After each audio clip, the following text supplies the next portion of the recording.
Private part को छूने लगी, मेरा कपड़ा फाड़ने लगी। आज देश का सिर शर्म से झुक जाना चाहिए। में से किसी ने चंदा दिया तो रशीद लेकर आ। नमस्कार दोस्तों, चलिए बहुत सारे प्रदर्शन हो गए, जंतर मंतर पर छात्रों का प्रदर्शन हो गया, जेल भरो आंदोलन हो गया, भारतीय जनता पार्टी की खूब लानत मलामत हुई, धर्मेंद्र प्रधान का इस्तीफा तक मांगा गया। ये सब कुछ होते होते इधर उत्तर प्रदेश और उत्तराखंड में कांवड़ यात्रा भी शुरू हो चुकी है। कांवड़ियों का जो तांडव सड़कों पर मचा हुआ है वो भी आप देख ही रहे होंगे। गाड़ियां तोड़ी जा रही है, दुकानदारों को पीटा जा रहा है, ट्रैफिक जाम है और पुलिस हाथ जोड़े खड़ी है कि महाराज कृपया शांति बनाए रखिए। लेकिन दोस्तों, इन तमाम घटनाक्रमों के बीच एक ऐसी खबर आई है जो शायद आप तक नहीं पहुंच पाई है, क्योंकि इस खबर को गोदी मीडिया ने दबा दिया। इस खबर को इतना दबाया गया है कि आप में से ज़्यादातर लोगों को पता ही नहीं होगा ये खबर अदालत से जुड़ी है या खबर मेलोड से जुड़ी हुई है। और ये खबर बताती है कि हमारे देश में न्याय की परिभाषा कहाँ तक बदल चुकी है। दोस्तों, मिलोड को अब लगता ही नहीं है कि देश के गद्दारों को गोली मारो सालों को ये नारा भड़काऊ है। मिलोड को नहीं लगता कि ये नारा किसी को भड़का सकता है। मिलोड को नहीं लगता कि ये किसी अपराध की श्रेणी में आता है। अरे भाई साहब, अगर ये नारा भड़काऊ नहीं है तो फिर कौन सा नारा भड़काऊ होगा? अगर एक केंद्रीय मंत्री सरेआम मंच से एक तबके के लोगों को गोली मारने की बात करता है तो वो भड़काऊ नहीं है, तो फिर हमारे देश में भड़काऊ की परिभाषा क्या है? क्या ये ज़रूरी है कि गोली चल ही जाए तब जा कर के मिलोड मानेंगे कि हाँ भाई, नारा तो सचमुच में भड़काऊ था?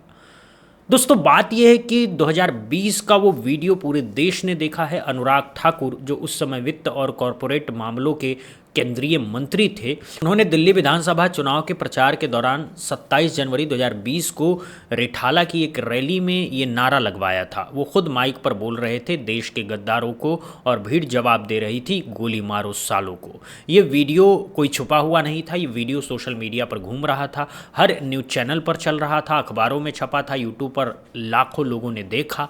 लेकिन इसके बावजूद अनुराग को क्या हुआ? कुछ नहीं, बल्कि उल्टा उनका कद बढ़ाया गया, उन्हें कैबिनेट मंत्री बनाया गया, खेल मंत्री बनाया गया, सूचना और प्रसारण मंत्री बनाया गया, यानी इनाम मिला।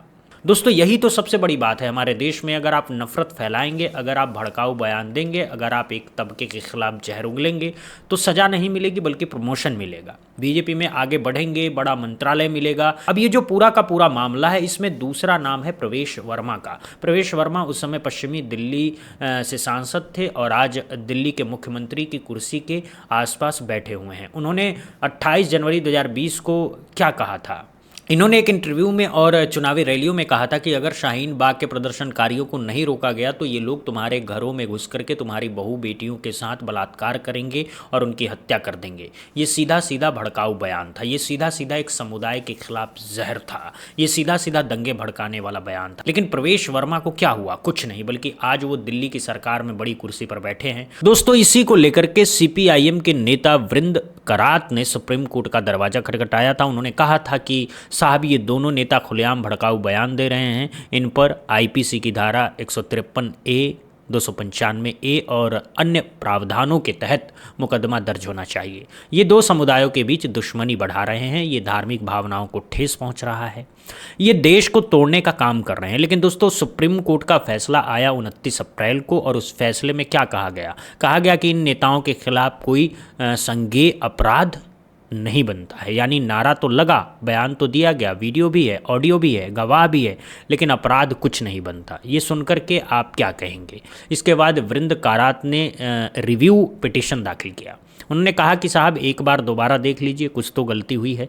इतना बड़ा मामला और आप कह रहे हैं कि कुछ नहीं हुआ है। तो जस्टिस विक्रम नाथ और जस्टिस संदीप मेहता की बेंच बैठी। बेंच ने रिव्यू पिटीशन को देखा और 29 जुलाई को बेंच ने वो रिव्यू पिटीशन भी खारिज कर दिया। बेंच ने कहा कि हमें अपने पिछले फैसले में कोई गलती नहीं दिखती है, कोई ऐसी साफ गलती नहीं दिखती है जिस पर दोबारा विचार किया जाए, यानी मामला बंद। दोस्तों, अब ज़रा सोचिए, 6 साल हो गए, वीडियो सबके सामने है, बयान सबके सामने है, इसके बावजूद मिलोड को कुछ नहीं दिखता।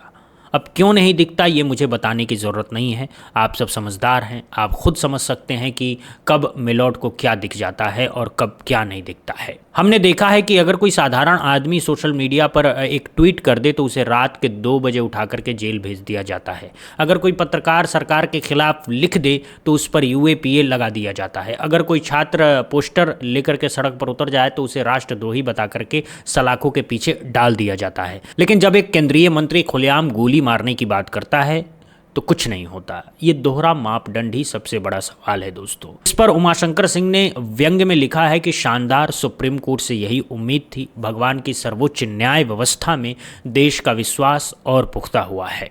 अब इस व्यंग्य को आप समझ ही रहे होंगे कि ये व्यंग्य क्यों है, क्योंकि जब न्याय व्यवस्था ऐसे फैसले सुनाएगी तो विश्वास पुख्ता कैसे होगा। विश्वास तो टूटेगा ही, और यही टूट रहा है दोस्तों। अब ज़रा दूसरी खबर पर आते हैं, ये भी उत्तर प्रदेश से ही है। सुल्तानपुर से बीजेपी के एक विधायक हैं विनोद सिंह, इन पर एक महिला ने बहुत ही गंभीर आरोप लगाए हैं। महिला मीडिया के सामने आई, कैमरे के सामने आकर के अपना दर्द बयां किया।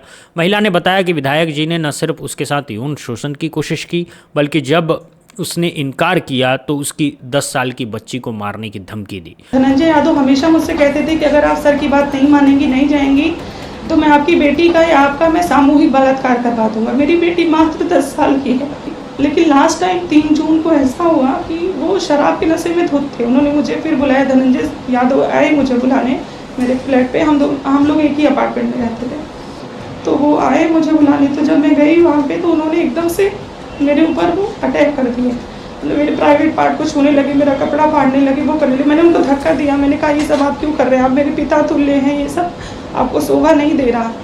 तो उन्होंने कहा अगर तुम मेरी ऐसी कोई बात नहीं मानोगी तो मैंने बहुत लोगों को ठिकाने लगा दिया है, बहुत लोगों को मैंने ख़त्म कर दिया है। सबसे बड़ी बात है कि प्रशासन भी उनके साथ मिला है। उनके अपने जीजा डीजी हैं आलोक कुमार सिंह, और मृत्युंजय सिंह इस समय है सर्विलांस प्रभारी महाराजगंज के, वो मेरी लोकेशन निकाल के इनको देते थे।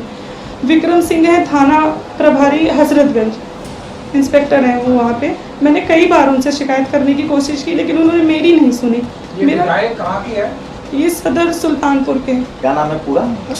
विनोद सिंह। दोस्तों ज़रा सोचिए, एक अकेली महिला अपनी 10 साल की बच्ची के साथ, और उसके खिलाफ पूरा प्रशासन, पूरा पुलिस विभाग और एक विधायक, और ये विधायक बीजेपी का है जो पार्टी बेटी बचाओ बेटी पढ़ाओ का नारा लगाती है, जो पार्टी शक्ति की बात करती है, जो पार्टी महिलाओं के सम्मान की दुहाई देती है।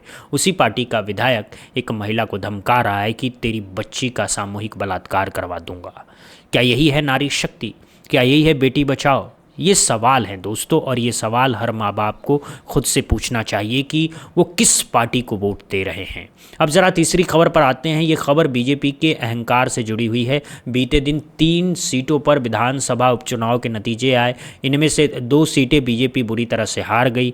1 सीट थी बांकीपुर बीजेपी का गढ़ माना जाता था। बीजेपी के मौजूदा राष्ट्रीय अध्यक्ष नितिन नवीन की ये बेस्ट सीट थी। वो 2010 से लगातार यहाँ से चुनाव जीतते आ रहे थे। पहला चुनाव भी उन्होंने उपचुनाव ही जीता था। ये सीट बीजेपी के लिए सुरक्षित मानी जाती थी, लेकिन इस बार बीजेपी वहां से हार गई है, और वो भी बुरी तरह से। इंडियन एक्सप्रेस ने इस पर बहुत बड़ा विश्लेषण छापा है, जिसका शीर्षक है बीजेपी को अंदर से मैसेज मिल गया है कि एक सहयोगी और कोर वोटर अपना मन बदल सकता है। यानी अखबार साफ कह रहा है कि बीजेपी अपने आप को जिल्ले इलाही न समझे, अपने आप को जनता से ऊपर न समझे, क्योंकि बीजेपी का जो कोर वोटर है वो भी नाराज़ है, और वो भी अब आईना दिखा सकता है। ऐसा ही मामला मध्य प्रदेश में दतिया विधानसभा सीट पर हुआ। वहां नरोत्तम मिश्रा को दरकिनार किया गया, वहां पर गुटबाजी हुई। नतीजा ये हुआ कि नरोत्तम मिश्रा का अपना बूथ हार गया। बांकीपुर में तो हद ये हो गई कि रविशंकर प्रसाद जो कि पूर्व केंद्रीय मंत्री है, उनका अपना बूथ भी हार गया।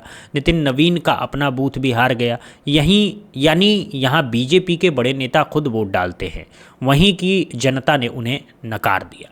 अभिषेक उपाध्याय ने बहुत ही सटीक विश्लेषण किया है। उन्होंने लिखा है कि बीजेपी का कोर वोट खिसक रहा है, जो बहुत बड़ी चेतावनी। और दूसरा मामला अहंकार का है। ये बहुत ही आम फीडबैक है कि सत्ता में बैठी बीजेपी का लगभग हर पावरफुल नेता अहंकार का जीवित स्मारक बन चुका है। कभी कभी आप समय को भी अपना सेवक मान लेते हैं, लेकिन समय को बताने में देर नहीं लगती कि असली मालिक वही है। दोस्तों, ये बात कड़वी है लेकिन सच है। बीजेपी के नेता आज इतने बड़े अहंकार में डूबे हुए हैं कि उन्हें लगता है कि जनता उनकी गुलाम है। उन्हें लगता है कि जनता को जो चाहेंगे परोसेंगे, वो खा लेगी। चाहे हिंदू मुसलमान परोसे, चाहे मंदिर मस्जिद परोसे, चाहे बुलडोजर परोसे, जनता स्वीकार कर लेगी। लेकिन जनता अब समझदार हो रही है, जनता अब सवाल पूछने लगी है, और यही सवाल बीजेपी को डरा रहे हैं। अब ज़रा एक और मज़ेदार वाक़या सुनिए दोस्तों। गोदी मीडिया के एक तथाकथित पत्रकार हैं अमन चोपड़ा।